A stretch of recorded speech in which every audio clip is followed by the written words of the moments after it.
Today on NewsWatch, an exclusive interview with Donald Trump. Hear him speak out on helping America's veterans, fighting partial birth abortion, and fixing the Supreme Court.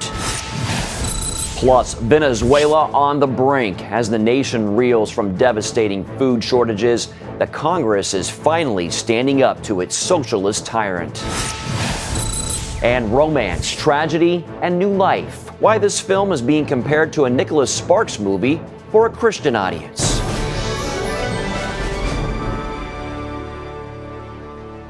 Thanks for joining us for CBN NewsWatch. I'm Mark Martin. As the presidential campaign enters its final 2 weeks, Donald Trump and Hillary Clinton are focusing in on key battleground states. While Trump trails in the polls here in Virginia, he made a quick campaign stop this past weekend before a crowd of thousands at Regent University. Gary Lane has the story. Mr. Donald J. Trump. Fresh from Gettysburg, Pennsylvania, Trump arrived at the Regent University campus to an enthusiastic crowd of more than 10,000. Trump thanked the crowd and praised the university. And what a job Pat has done. Regent University, what a great place. He then explained his contract with the American voter, a plan for his first 100 days as president. At the very top of the list is one of the most important promises of all. If I'm elected president, we are going to drain the swamp in Washington, D.C. Through ethics reform and term limits, says Trump. Trailing in the polls here, Trump knows to win the state, he'll need to win in Virginia Beach, one of the country's largest military communities.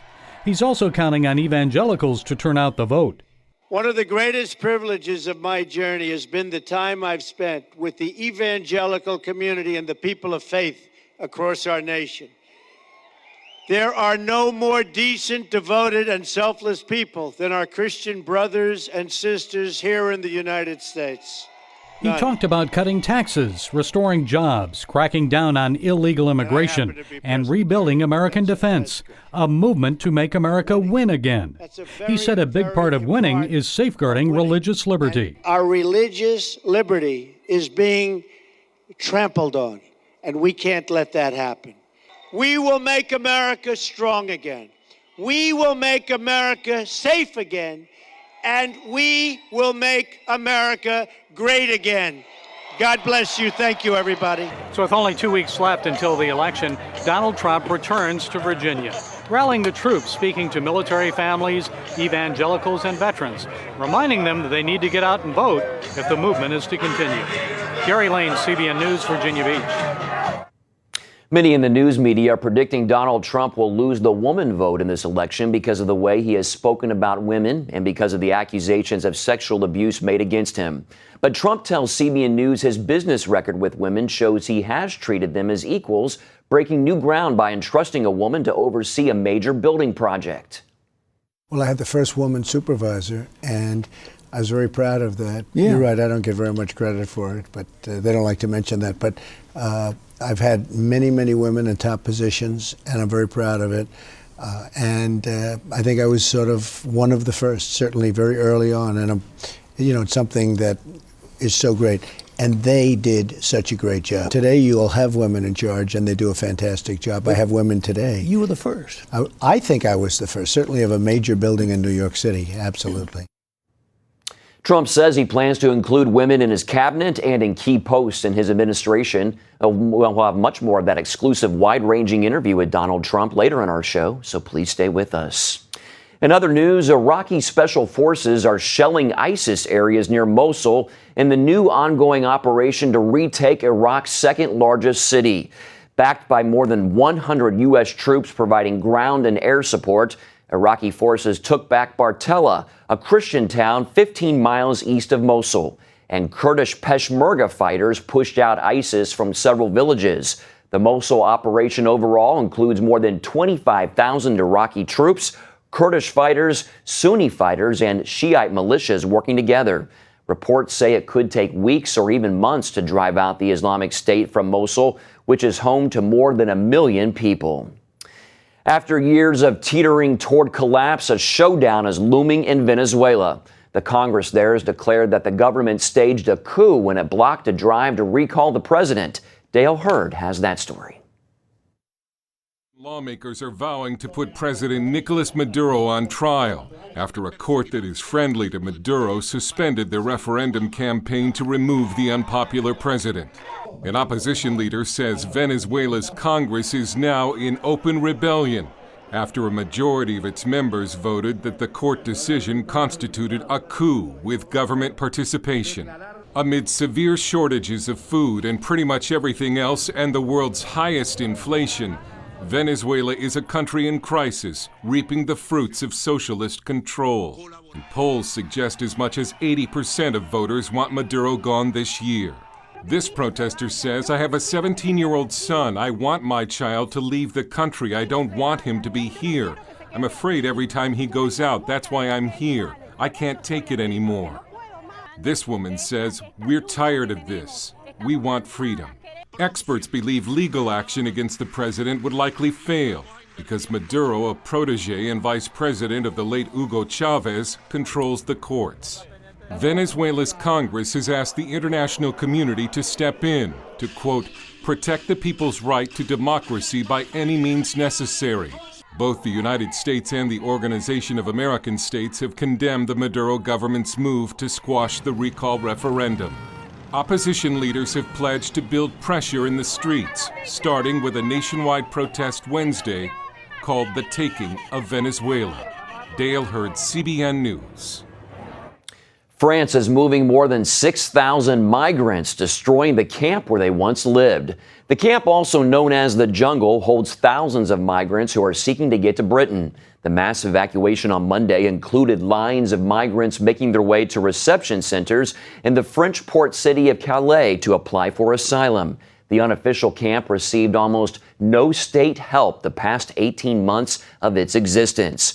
Only aid groups and British volunteers provided basic necessities. 14 migrants died this year in the Calais area. The Pentagon is trying to force nearly 10,000 soldiers to pay back their enlistment bonuses. The soldiers signed up for the California National Guard during the wars in Iraq and Afghanistan. The Los Angeles Times reports the troops received a $15,000 incentive to re-enlist. Many of them are vets who served multiple combat tours. Now the military is saying they should never have received the money and must pay it back. Their supporters say the vets should not be punished for the military's mistake. America needs Jesus. That's the message of Revive Us 2016. An encore presentation of last week's live event is hitting theaters tonight. Actor and producer Kirk Cameron is behind the event. Tens of thousands of Christians came together in unity last Tuesday to pray for America to be a nation of faith again. Presentation was so successful, it was the #1 trending movie in the U.S. before it even aired.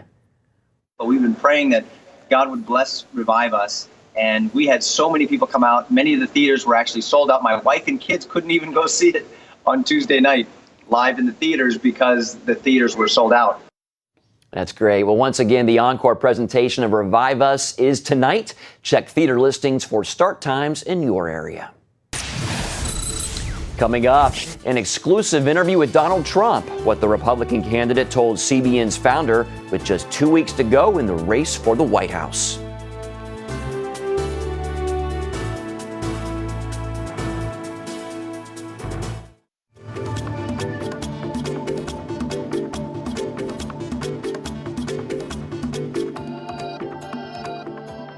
Welcome back. Donald Trump has fallen behind in the polls and his campaign manager admits it. But he's been campaigning hard in the swing states, working to win back voters he lost in recent weeks. This weekend, CBN founder Pat Robertson sat down with Trump for an exclusive interview. He asked him about the scandalous way America's veterans have been treated by the government.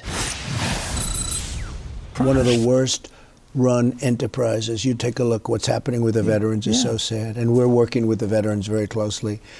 We have tremendous veteran support. I don't know if you know, even the polls are showing us, way, way, way ahead with the veterans. We're going to work with the veterans. You wouldn't hesitate, though. I mean, if those people are not serving the veterans, if they've been cheating and lying, to fire them. Can you do that under civil service rules? Or well, in Phoenix, the answer is, in theory, you can't, but I do it anyway. In Phoenix, they have people who got caught stealing, and they couldn't fire them. Okay? They're going through a process right now. So I think it's terrible. Look, the rules have to be changed. The whole government is changed, become so bureaucratic. But there's a good example. The Veterans Administration is so poorly run. Yeah.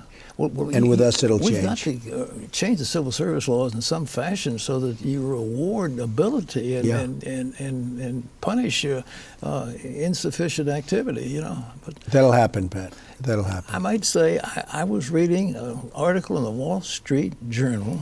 I think the reporter was Kimberly Strassel, and she said Donald Trump knows more about constitutional law than Hillary Clinton. How come? What's the deal? Well, I think that's right. That was actually a very complimentary article. I appreciated it. But it's true. Well, you have to, I mean, when you're doing business, very interesting. When you do as much business as I have, you sort of learn really a lot about a lot. And if you don't know things, you're not going to be doing that. As you said, you built 1 million feet. When you do that kind of work, you get to know everybody. You get to know from the foundations to the plumbers to the sheetrock, right, to the carpenters. You know, the whole thing. I mean, you get to know a lot. But yeah, I think she's probably right about that. Well, you know, but Hillary made statements in that debate concerning the Supreme Court. She was asked, what is the Supreme Court? She said, well, it's an organization representing the whole nation, and their principal task, and I'm putting words in her mouth, I'm paraphrasing, is to look after the little guys. That's not what the Constitution says. Right. That's right. Oh, you have. Well, I thought I gave a good answer, and we talked about religious liberty. Yeah. We talked about Second Amendment, meaning I talked about. And I thought Hillary did very poorly in that debate. I thought it was not a good job. She is a lawyer. I went to Yale Law School ahead of them, but she went to Yale Law School. And the Heller decision, for example, she wants to overturn Heller. Right. And she said Heller had to do with keeping guns away from little toddlers. Right. That's nonsense. That's right. It's absolutely right. She was giving that answer, and I'm sitting there saying, what's going on?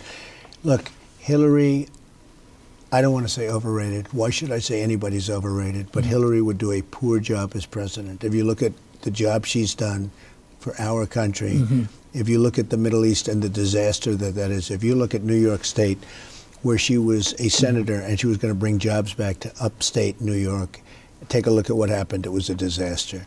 But you know, Heller, the D.C. law said only people with permits can have guns. Right. Permits are hard to get. Even if you have a permit and you have a gun in your house, you have to disassemble it. Right. So if a woman's got a gun and a burglar comes in, she's got to go and pick all those parts and put it together. I mean, it makes women terribly vulnerable. Well, she gave the wrong answer, and I think I straightened the answer out. Yes. But she gave the wrong answer, and she wasn't called for it. But that's happened a lot. Well, if you're president, we're talking about guns and, you know, Supreme Court. So that Heller decision was one. And the law, the Second Amendment, they talk about a well-ordered militia, and then they talk about the right of the people to keep and bear arms shall not be curtailed. So Heller basically said this has to do with the First Amendment, the Second Amendment, freedom to own guns personally. Right. A lot of those judges thought it had to do with the militia. Right. Well, it's true. And actually, Judge Scalia is the one that was so involved. And I don't know if it was his last decision. It was one of his latter decisions. But, you know, I'm going to replace, as you know, and I've been very strong, he was sort of a role model from the standpoint of what I'm looking to do in terms of replacing our judges. And one of the important things I think about when we think in terms of the Supreme Court, Pat, that is such an important element of this election. Yes. Because this president, whoever it may be, hopefully it'll be me, is going to replace 2, 3, could even be 4. I mean, could even be 4 Supreme Court judges. I mean, perhaps more than anyone. I've even heard the scenario could be 5. You said in Gettysburg today that you would appoint from that list. Is that right? Federalist Society, vetted very carefully, great scholars, pro-life, very, very fine people, Second Amendment, and, you know, I think a very good list. We have a list of 20 judges, and all been vetted by Federalist Society, and I think, it's gotten great marks. Well, something else that Hillary did, she took the radical feminist view in relation to abortion, and she didn't back off one iota in that debate, not one. And you called her on partial birth abortion, and she said it's not as bad as you said. But the truth is, it's worse than probably what you said. worse. It's probably, well, according to her, it wasn't bad at all. I mean, it wasn't even like a little bit bad. The actual partial birth is the baby is about 2/3 already born in the birth canal. The doctor turns it around to get its head, punches the back of its skull, and then evacuates the brain. It is the most barbaric thing. And to defend that and say that's a woman's right? And I said it very strongly. A lot of people I must say, I've been called by a lot of pastors, I've been called by priests, thanking me because they said they've never heard anyone explain it quite the way I explained it. And, you know, I'm very happy about the fact that we can get the word out because it's terrible. She defended that barbaric practice of partial birth, and then she defended Planned Parenthood, $500 million plus federal dollars. Right. It's terrible. Well, according to the rules of Hillary, you can take the baby at 9 months, and you can imagine what you have to do to that baby to get it out. And you can take that baby at 9 months, and you can abort. And a day prior to birth, you could take the baby. And I said it's unacceptable. Well, and that's a lot of people agreed with me. infanticide. A lot of people, even on the other side of that issue, agreed with me on that. Well, you can find more of our interview with Donald Trump, including how the abortion issue might be affecting his support among women voters. The rest of that interview is at cbnnews.com. Up next, faith in the face of tragedy. We'll tell you about the new film that tackles a tough topic with a message of redemption.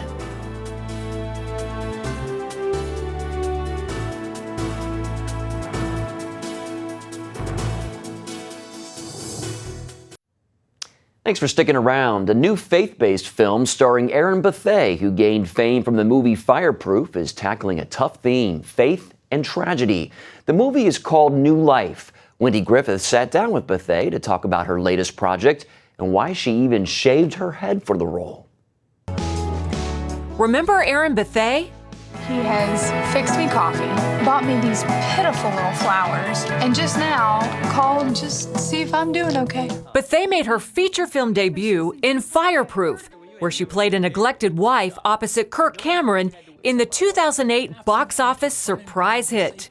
Cameron played her firefighter husband who was a hero at work, but clueless when it came to keeping their marriage alive. She's probably whining to her friends. I can see them all right now having some sort of group hug. Bethea says Fireproof was a life-changing movie, not only for those who saw it, but for many who acted in it. It changed everything for me. I mean, I was sort of focused on a career path that was really in theater and in live performance, and because of the success of Fireproof, everything has shifted to film, which I have found is actually my true love. Today, Aaron is in several movies hitting the big screen, including her latest, New Life, which she also co-wrote and produced. What kind of movie is this? What's it about? New Life is a romance, very similar to like The Notebook, that sort of thing. So any of the ladies out there who love those Nicholas Sparks films, yes, this is right up their alley. New Life tells the story of Ben and Ava, who meet as children and fall in love, but are later confronted by Ava's devastating diagnosis and struggle to cope with the meaning of it all. We are not gonna accept that. You shaved your head for this role. What was that like? I did. You know, it was the right choice. For me, I feel like there are so many women who don't have a choice in losing their hair, and it was something that gave some authenticity to the character. I'm not brave for shaving my head, they're brave. And my hair grows back and I'm 100% healthy. I bet you have a drawer full of really cool scarves now. I do, and like it's funny because I had actually bought a wig because I thought I was going to be really self-conscious about it and things like that, and I ended up never using it. I just like wore the bald head out in public. Bethea says unlike Fireproof, which was an overtly faith-based film, New Life is more subtle in its redemptive message. and that's where New Life falls, and we're hoping it appeals to a really wide audience of women who have loved all these Nicholas Sparks films, but the Nicholas Sparks films also tend to have sexual content and things like that. So we wanted to offer a romance that was for everyone. Wendy Griffith, CBN News. New Life opens in selected theaters this Friday, October 28th. Stay with us. We'll be right back.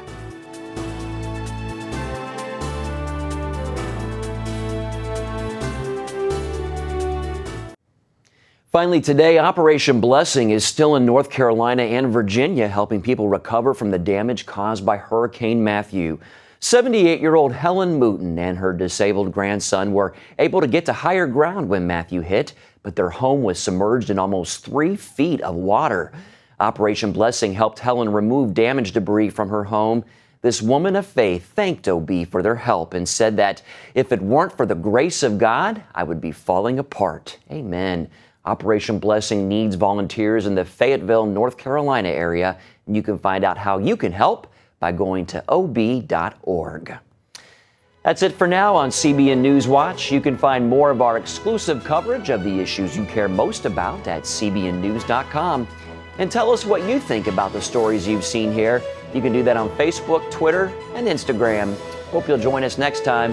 Have a great day.